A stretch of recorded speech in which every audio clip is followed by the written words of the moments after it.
From the dream imagery and jewel-like palette of the Sadhguru Sohail, we change tack and go on to the bluntness of Nagori's canvas. Whenever there has been a tumultuous episode in Pakistan's history, Nagori has taken the time out and added his voice of protest to those episodes. I would place him as a more important social critic than even Sadiq, whose art was about society but was confined to an individualistic point of view. Nagori has looked outside of himself. He has looked at the fate of the underprivileged and used his canvas to convey that pain and agony. Where did the artistic sensibility brew? I was painting, I did not have the canteen, going for the canteen or the money for the tea. So I used to draw the sketches of Nargis and Madhubala and used to... Okay. It was a fun. Close my eyes with somebody's hand and say I draw Nargis. This is while you were studying at the NCA? Not NCA, I was a student of Punjab University. Okay. My nature of a protest was already began with the well ensconced in your...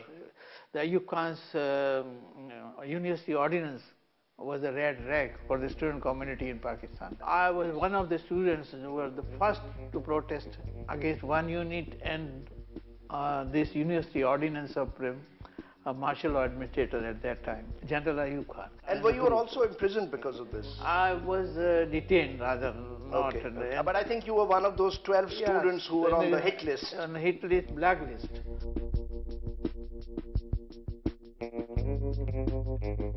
Nagori is not only one of the most senior artists of Pakistan, but has written prolifically on art and taught art at the Punjab University, as well as the Sindh University.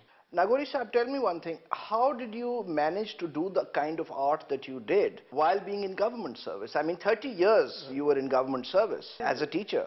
I don't think it was a planned protest. It became, how it incidentally, some student wanted donations from me. I said, look, I don't have money. I cannot donate you because I'm a teacher and how much salary I get is 5,000-10,000 rupees. So the student of Palestine, the Foreign Student Union, I told them that I have got 50 paintings for you. I give it to you as a donations. And Sabra and Satila, donation for those games. Okay. So and they were auctioned? They were auctioned, yes. Okay. It went to the... First it was stopped by the, I didn't know who stopped my exhibition. I was under the threat and I had to go through, without salary for a year. Simply because you were painting the way you did? I did, and this was not the only painting, but I was writing also at that time. When the painting was stopped from the exhibiting, I was stopped in Islamabad. And then by whom was this? It is during the time of Ziaul Haq. I was invited to meet the Ziaul Haq by the Ministry of Culture. Okay. And I said, look, I am coming only, not to meet Ziaul Haq, I am coming with my paintings. Did you raise any eyebrows with your paintings there? This was the first censor, and the first artist to be censored in Pakistan in 1982. Because Sabra Satila theme depicted the American, they said, according to them, it was not... It said there's a military star there, military symbols there, military this, that, and you attack Pakistan military. I said, no, it's a Zionist army. Are you? No, to the Foreign Office. He didn't tell me, the Director General. I just asked him, who is the people creating fuss for this matter? He said, don't tell anyone, otherwise you and I had it. Mother, you had it, not me. I am a teacher and academic.